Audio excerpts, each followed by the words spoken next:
খৰাং বতৰে কৃষকসকলক জলাকলা খোৱাৰ সময়তেই মই এই মুহূৰ্তত উপস্থিত আছোঁ লস্কাৰ পাৰ বা লক্সা নৈৰ এখন চুইচ গেটত। আৰু এই চুইচ গেটখন 5 কৰোৰৰ অধিক টকা বিনিয়োগ কৰি নিৰ্মাণ কৰা হৈছে, কিন্তু কৃষকসকলে এই চুইচ গেটৰ দ্বাৰা কোনো ধৰণৰ সুফল লাভ কৰিব পৰা নাই বুলি আমি দেখিবলৈ পাইছোঁ। ইয়াত কৃষক আছে এজন, এখেতৰ পৰা মই জানিবলৈ চেষ্টা কৰিম যে এই যিটো চুইচ গেট বনাইছে লক্সা নৈৰ ওপৰত, এই চুইচ গেটৰ দ্বাৰা ৰাইজে কিবা উপকাৰ লাভ কৰিছে না কি হৈছে এই বিষয়ে অলপ কওক।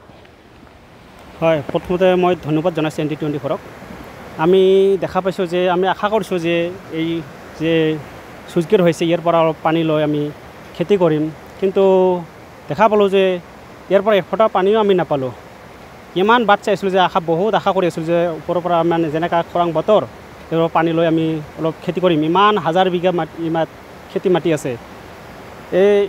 ইমান দুৰ্ভাগ্য যে ইমান টকা চৰকাৰে খৰচ কৰি কিনি ইমান এটা ডাঙৰ প্ৰজেক্ট বনাইছে পানীৰ কাৰণে, খেতিয়কৰ পানীৰ কাৰণে, সুবিধাৰ কাৰণে, তথাপি আমি ইমান পানী নাপালোঁ। পানী মানে ইয়াৰ পৰা এবাৰ পানী নাপালোঁ আমি।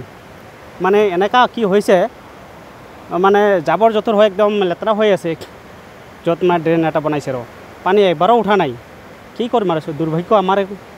তাৰপিছত চৰকাৰক আমি এইটো চেনেলতে জনাব বিচাৰিছোঁ যে খেতিয়কৰ কাৰণে ইমান টকা কি কৰি আছে, বেয়া কৰিছে, তথাপি খেতিয়কে ইয়াৰ কি পোৱা নাই আৰু যিমান সুবিধা ইমান পোৱা নাই, পানীৰ ব্যৱস্থা কৰা নাই। আমি চৰকাৰক মানে অনুৰোধ জনাইছোঁ যাতে এনেকুৱা কিবা প্ৰজেক্টৰ কাৰণে পানী যদি কিবা ব্যৱস্থা কৰি দিয়ে, এইটো আমি অনুৰোধ জনাইছোঁ চৰকাৰক। আৰু হয়, যিটো মানে কৃষকসকলৰ সুবিধাৰ্থে মানে পানী উঠোৱাৰ কাৰণে যি চুইচ গেটটো বনাইছে, এই চুইচ গেটটো এতিয়া হাবি বনে আৱৰি ধৰিছে ড্ৰেইনসমূহ, আৰু এই চুইচ গেটটো মানে কোনো কামতে অহা নাই। সেইবাবে চৰকাৰলৈ আহ্বান জনাইছে কৃষকসকলে যে যাতে এই কৃষিভূমিৰ উন্নয়নৰ বাবে বা কৃষকসকলৰ উন্নয়নৰ বাবে এই চুইচ গেটটো যাতে অতি সত্বৰে মেৰামতি কৰি যাতে উন্নত মানৰ ব্যৱস্থা কৰি দিয়ে, তাৰে দাবী জনাইছে।